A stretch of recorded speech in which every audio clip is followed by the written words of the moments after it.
Welcome back to the channel. In the last video, I picked up this 1988 Chrysler Conquest, or they're better known as a Mitsubishi Starion. And luckily enough, I got it for $1,200, and it's a complete cream puff. I mean, this thing was on its way to either be parted out or sold for scrap, and I'm glad I intercepted it, because the more I look at it and the more I go through it, the better it gets. So what I want to accomplish today is I want to get the car started up. Obviously, I'm not going to get it driving because there's quite a few things that I'd have to do. I need to drain the fuel, but I should be able to at least get it fired up. I want to check the compression, I want to check the oil, I want to kind of just go through everything.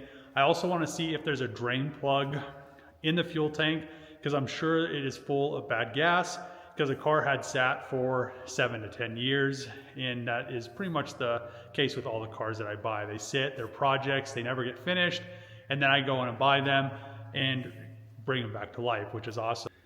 In the previous episode, I was unsure of what was going on with this buckle right here. I still have no clue how this happened, but I want to go inside the trunk and look, because a few people were saying that maybe the tail light took a hit, but usually when a tail light or the rear bumper in fact gets hit, usually it buckles the quarter panel as well, and it's just an upper buckle. And somebody else also mentioned that there's a jack on this side, and maybe this buckle is from the inside. Instead of being a buckle, it's just something hit it and pushed it out, which still, I mean, that might make sense, but it still seems like this is normal, and all this is pushed out somehow. The door opens so nice, and so does the trunk.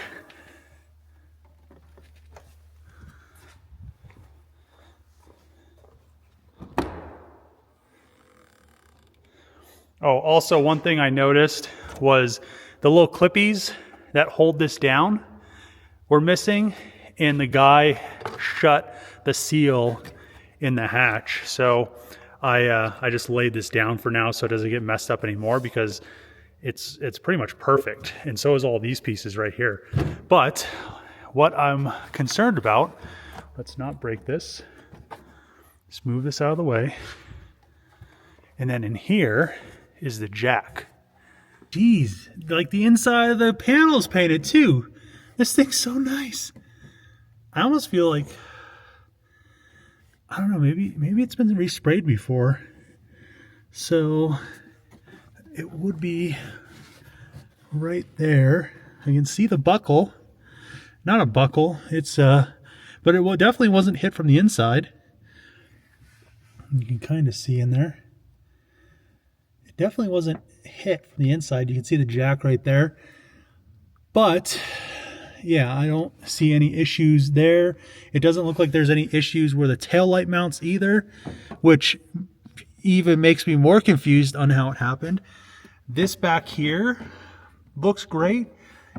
It doesn't look like there's any damage down there. Okay, and then this has a little handle right here. It locks. That's cool.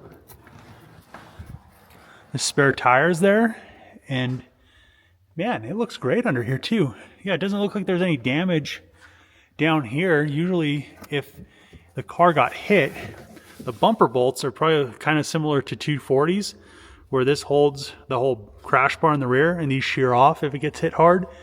So it doesn't look like that happened. Doesn't look like anything's damaged back here. I'm actually surprised it's this painted for how old it is, and there's like no rust anywhere. This is crazy. So let's put this back. That's kind of cool. It like clips down there. We have this. Put these up here so they don't get messed up. And I'll have to find a seal to fix that right there. You can see, maybe I could heat it up with a heat gun and straighten it back out. This buckle still has me very confused on how it happened, because it's perfectly flush right here with the tail light. There's no damage on the inside. It's definitely a buckle though. I just don't understand how it happened. It's weird. Maybe it's just pushed out, but I don't know. I'm not going to mess with it. I'm going to leave this for now. Maybe this was just a factory stamping flaw and nothing happened. But that's cracked paint though. I don't know. It's weird. Just very, very weird. Well, let's work on getting the engine cranked over. Hopefully I could see what the compression is on it. What I'm going to do is I'm going to run a compression test on this engine just to make sure that we have good compression. One thing I did notice is I didn't really pay attention when I picked the car up, but then I pulled this oil cap off of here today and looked inside, and I'm probably not going to be able to get you a good view of this. Yeah, you can see it. Look how clean that is. It doesn't even have any oil residue on the casting. Another thing I saw that makes me think it doesn't have a blown head gasket or has zero issues at all is the oxygen sensor was just laying back here. I was like, where's the oxygen sensor? And then I grabbed it. I was like, oh yeah, this thing's a cream puff. Like, it still has the catalytic converter on it. I don't know, guys. I'm just baffled at how nice this thing is for its age.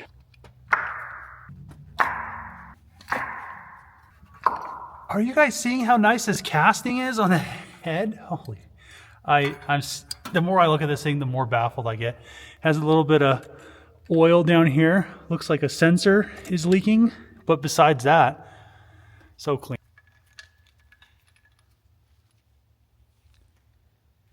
It was running rich.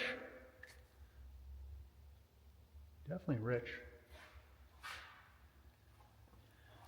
Some NGKRs.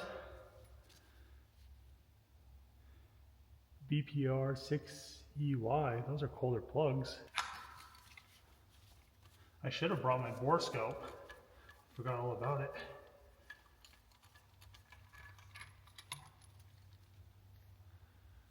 Looks still good. Not lean. That's a plus. All the ceramic on these plugs looks good so far. Still rich. Looks good. Ceramic still looks good.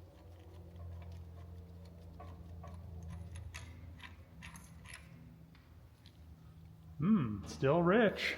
I think we're good. I don't think the engine's going to be bad. Knock on wood, it could still have a rod knock. But what I'm talking about on the ceramic is, as you can see right here, if the ceramic gets discolored with, you'll see like blow, kind of like a blow by thing where it's kind of discolored from heat, that means a plug's bad. They could still not spark because it looks like it is pretty rich, but I doubt it. These things aren't that fouled out. I'm not exactly sure where it goes. And then some of the wiring right here looks like it's been repaired. This is a little bit brown, so it looks like it might have been getting too hot. We have some wires that are patched in, so I'll have to maybe address those. And then we have some screws plugging up vacuum lines. I definitely know this never works. You always have vacuum leaks because of that. And we have some more vacuum lines down here.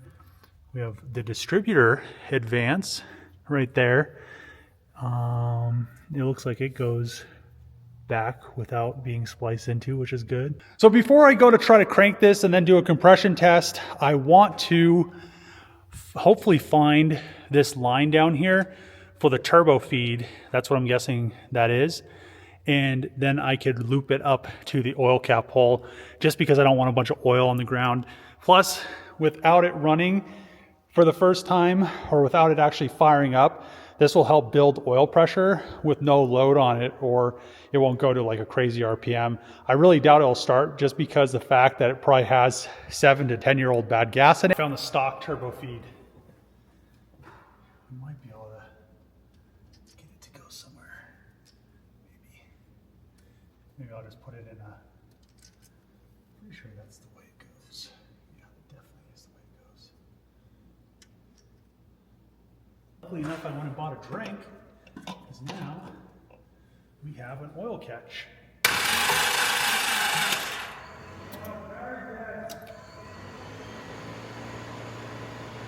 That's the batteries in my forklift, and we have one of them, so they're in series, so they're 24 volts, but each one's 12.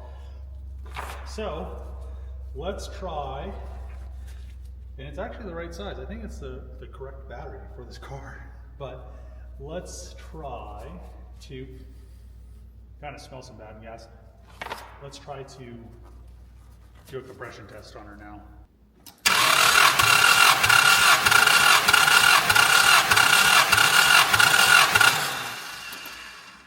We're a little low though. Let's try it again. It's not really cranking that fast though.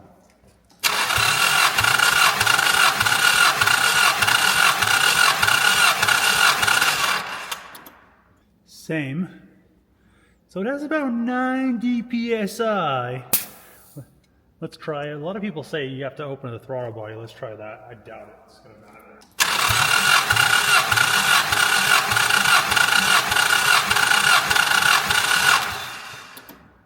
It's at 100 now. It should definitely start with that compression.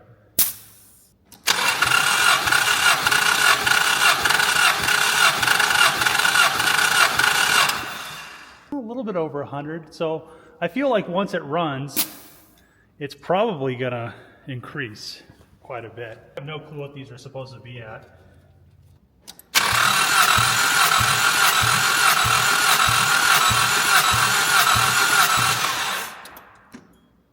That one didn't sound good. I don't think there's any compression on that one. Ooh, 50.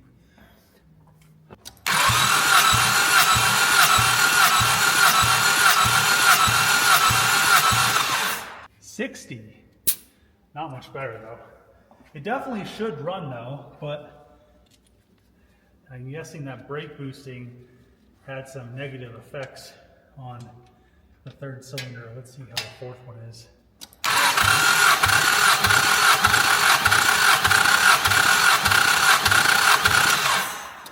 It's 102.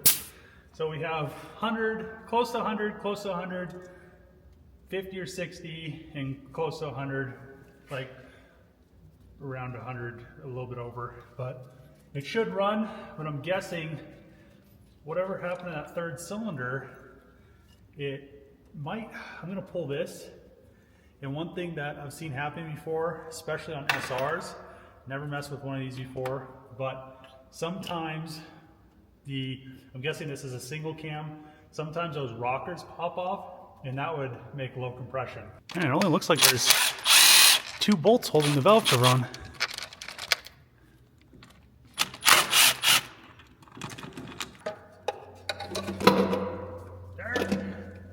Stop falling. Dude, you're not gonna believe how clean this is. Holy, dude, what? No way. This is so clean. This thing is immaculate inside. Usually these old cars like this, the oil was so bad back then that these are usually all sludged up and caked in just a bunch of just nonsense. And to see this clean, we're getting oil up here, so we have oil pressure. But yeah, I'm betting that maybe something's going on with one of the rockers. So it was this cylinder. And maybe not. Maybe not. Maybe it's a bad cracked piston or burnt valve. Right there. Yep, running lean. Definitely. Or that's carbon.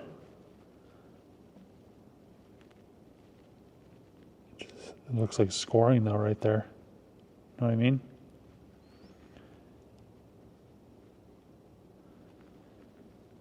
But it's all the way at the top of the cylinder. You wouldn't think it would make it not have compression. See, it looks good on that side. The valves don't look bad. It almost looks like that one's stuck open. Oh no, maybe not.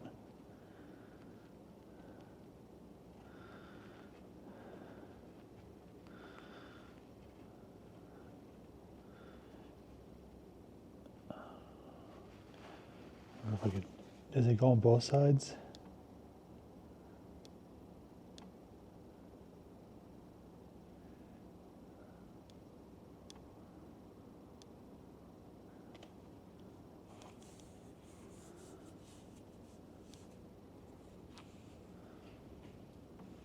The other side? How do you turn the light on? I think that's the light. It's either straight or crooked or angled on it. Oh, okay, there's the light again.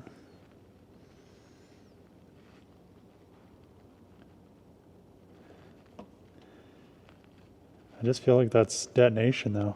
What do you think? It just looks so bad. But it doesn't have any drag marks down the cylinder, really. And the piston doesn't really look melted right there. Usually they're melted.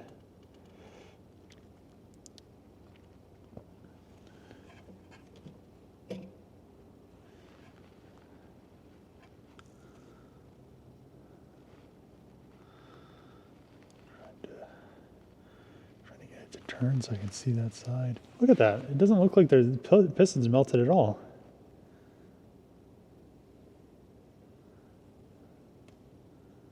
Usually, if there's detonation, there's a bunch of little specks.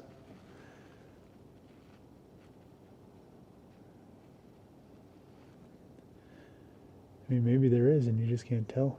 I wonder if that white stuff's a blown head gasket. Is there a coolant in it? No. Well, the guy, I think, drained it all because the coolant went to the turbocharger. So when you pull the turbo, it all just pretty much comes out of it.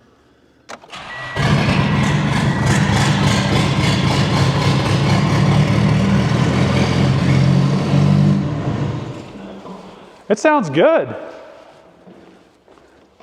Oh, I guess oil's coming out of it. You got your first oil leak on your shop floor. Oh, I already have that from the forklift. Maybe that cylinder's low just because it's been sitting. You know how rings get sometimes.